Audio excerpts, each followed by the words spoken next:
گناہوں سے بچنے کی بہت کوشش کرتا ہوں پھر بھی ہو جاتا ہے، بھائی کوشش جاری رکھنی ہے۔ ہاں اللہ تعالیٰ گناہ کی چھٹی نہیں مل سکتی، ہاں گناہ سے تو بچنا ہی ہے، گناہ کی چھٹی دینا یہ تو ایسا ہے جیسے ہاتھ پر آگ کا انگارہ رکھنے کی اجازت دینا ہے، اس سے تو بچنے کی کوشش کرنی ہے۔ گناہ سے بچنے کے لیے ہمت سے کام لیں، ہمت بھی ایسی استعمال کریں جو سانپ اور بچھو سے بچنے کے لیے یاد رکھنا۔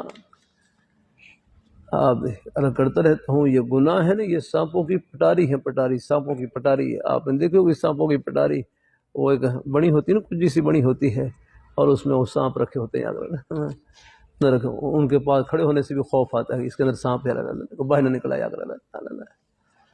اللہ تعالیٰ اپنی مہربانی فرما، اللہ تعالیٰ ہاں یہ ایک مسئلہ نے یہ پردہ ڈال رکھا ہے ان کے اوپر، اللہ تعالیٰ اپنی مہربانی، ورنہ ہر معصیت میں ناریت ہوتی ہے، ہر گناہ میں آگ چھپی ہوتی ہے۔ یا ایھا الذین آمنوا قوا انفسکم واہلیکم نارا، آگ سے بچاؤ، یاد رکھنا۔ تو کوشش کرنی ہے زبان سے لا حول ولا قوت الا باللہ پڑھتے رہے ہیں، لا حول ولا قوت الا باللہ پڑھتے رہے، اعوذ باللہ من الشیطان الرجیم پڑھتے رہے، اور توبہ کر رہے ہیں، توبہ کر لیں۔